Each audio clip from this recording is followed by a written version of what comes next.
मत कर अपने दिक्कतों की शिकायत, क्योंकि जिन्हें कुछ करना होता है वो अपनी दिक्कतों को पीछे छोड़ देते हैं।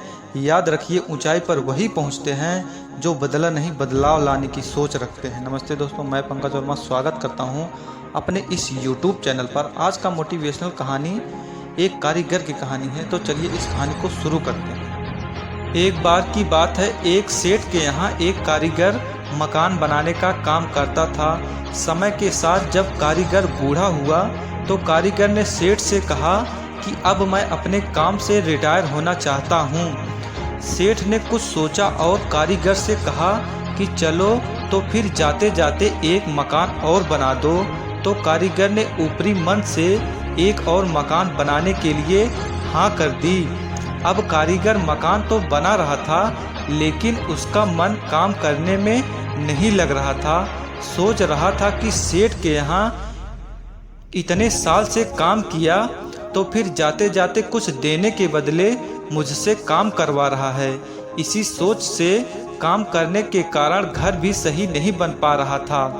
आखिरकार उसने घर बनाया, लेकिन वो इतना अच्छा नहीं बन पाया जितना वो पहले बनाता था।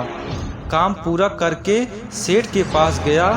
सेठ ने बुलाया और कहा, तुमने पूरी जिंदगी मेरे लिए बेहतरीन मकान बनाए। मैं तुम्हारे काम से बड़ा खुश हूँ, इसलिए मैं आज तुम्हें भी कुछ देना चाहता हूँ। तुमने जो आखिर में घर बनाया है वो मैंने तुम्हारे लिए बनवाया है। इतना कहकर सेठ ने मकान की चाबी कारीगर को दे दी। अब कारीगर मन ही मन में पछताता था कि मैंने खुद के लिए घर को सही नहीं बनाया। दोस्तों, इस कहानी से हमें यह शिक्षा मिलती है कि हमें अपना काम ईमानदारी से करना चाहिए। बाकी जो नतीजे मिलेंगे वो अपने लिए अच्छे ही होंगे।